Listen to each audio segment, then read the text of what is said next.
Right before King David died, he told his son Solomon to be strong, follow God's ways, and no matter what, not to worship other gods. Shortly after Solomon took over as king, God appeared to him and said, "Ask for whatever you want me to give you." Worried about following in his father's footsteps, Solomon asked God to give him wisdom, to know the difference between right and wrong.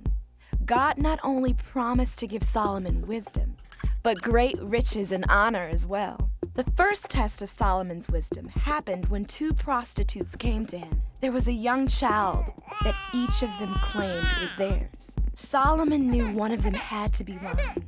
So he asked his servants to bring out a sword and suggested to the women that he cut the boy in two and give each of them half.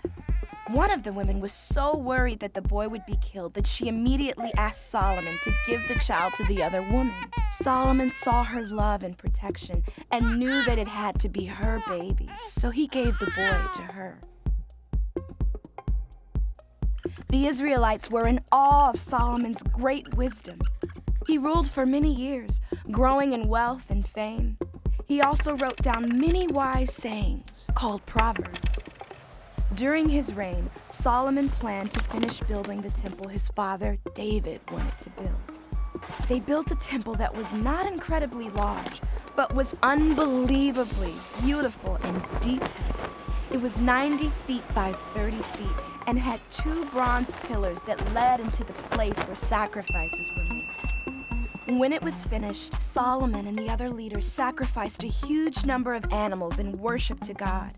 When they did, the whole temple filled with a thick cloud of smoke. Solomon prayed, asking God to meet the Israelites in the temple and hear their prayers. When Solomon finished praying, fire came down from the sky and burned up the animal sacrifices. That night, God appeared to Solomon again and promised to bless him in all that he did, as long as he would keep following God. In some areas, Solomon did follow what God told him to, but in others, like worshiping other gods, he failed. Because of this, God told Solomon that the kingdom of Israel would be taken from his sons, and they would not enjoy the peaceful, successful reign that he had.